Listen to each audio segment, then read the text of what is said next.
বিপ্লবী সাধারণ সম্পাদক জনাব সাইফুল ইসলাম দিলীপ ভাই।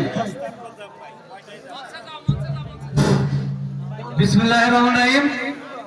আজকের এই ১ নগর ইউনিয়নের কৃষক দলের সমাবেশের আয়োজনের সম্মানিত সভাপতি উপস্থিত আছেন টাঙ্গাইল জেলা কৃষক দলের সদস্য সচিব শামীম ভাই, উপস্থিত ভবাপুর থানা বিএনপির সাধারণ সম্পাদক জনাব সেলিমুজ্জামান সেলিম ভাই, উপস্থিত আমাদের, আমি নাম মেনশন করবো না যেহেতু যে বক্তব্য আমার ছোট ভাই জুলহাস দিয়েছে ৫ জনের বক্তব্য সে একাই দিছে।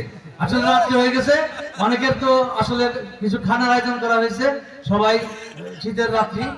সবাইকে ধন্যবাদ। যুব দল, ছাত্র দল, কৃষক দল, থানা বিএনপি, কৃষক সবাইকে ধন্যবাদ। আমি শুধু কয়েকটি কথা বলবো। আমার ছোট ভাই জুলহাস যে কথা বলেছে অর্জুন সম্বন্ধে, আজকে কথাটি বলা আমার উচিত ছিল না, তবু আমি বলবো। আমার জানা মতে আমার অর্জুন যুব দল, ছাত্র দল থেকে শুরু করে কৃষক দল, শ্রমিক দল, স্বেচ্ছাসেবক দল, ওলামা দল পর্যন্ত আমার কমিটি হয়েছে। আমি জানি শুধু কৃষক দলের ওয়ার্ড কমিটি করে আমার কিছু বাদ আছে। আমার দল স্বয়ংসম্পূর্ণ। এখানে যারা আছে বিএনপির নেতৃবৃন্দ আছে, সকল ওয়ার্ডের নেতৃবৃন্দ, সভাপতি সেক্রেটারি আছেন, যুব দলের সভাপতি সেক্রেটারি আছেন, অন্যান্য অঙ্গ সংগঠনের সভাপতি সেক্রেটারি আছেন, সবাই উপস্থিত আছেন। আমরা সংঘবদ্ধ বিদায়, আমরা সুষ্ঠু পরিবেশে আছি বিদায় সবাই উপস্থিত হয়েছে। অন্য মিটিং হয়েছে, আমি জানি অন্যান্য ইউনিয়নে কৃষক দলের সমাবেশ হয়েছে, সেই সমাবেশ দলে এরকম হয় নাই, আমি জানি। আমরা সংঘবদ্ধ আছি বিদায় আমাদের এই মিটিং আছে সাকসেসফুল। আমি দুটি কথা বলে শেষ করব।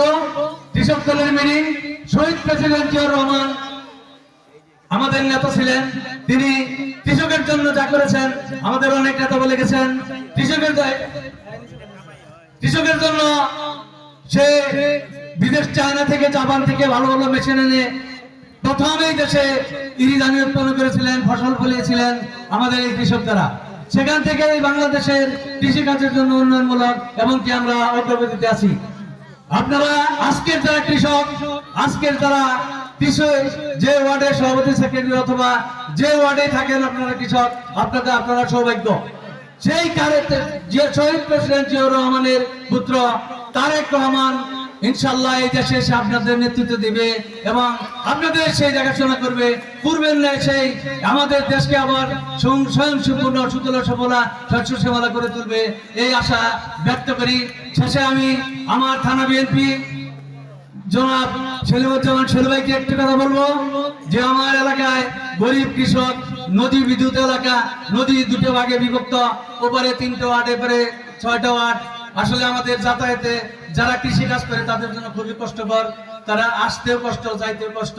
তাই আমি অনুরোধ করব, যদি যে সমস্ত ফসল আমাদের থানায় আসে সেই ফসলগুলো যাতে আমাদের ওই পারের কৃষকগুলো আর এই পারের কৃষকের মধ্যে যেন সুষ্ঠু সুন্দর ভাবে বন্টন করতে পারি এবং তাদেরকে যেন নিয়ত দিতে পারি, তাদের হাত যেন পৌঁছাতে পারি, এই আশা আমি আমার সাধারণ সম্পাদক জনাব সেলিমুজ্জামান সেলিম ভাইকে অনুরোধ করব।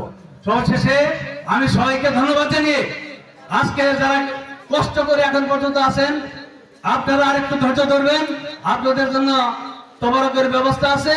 আমাদের জেলার যে নেতা আছে 7 বক্তব্যের পরে ইনশাআল্লাহ আপনাদের তবরক পাবেন। আমি এই বলে আমি আমার বক্তব্য শেষ করছি। আসসালামু আলাইকুম, সবাইকে ধন্যবাদ।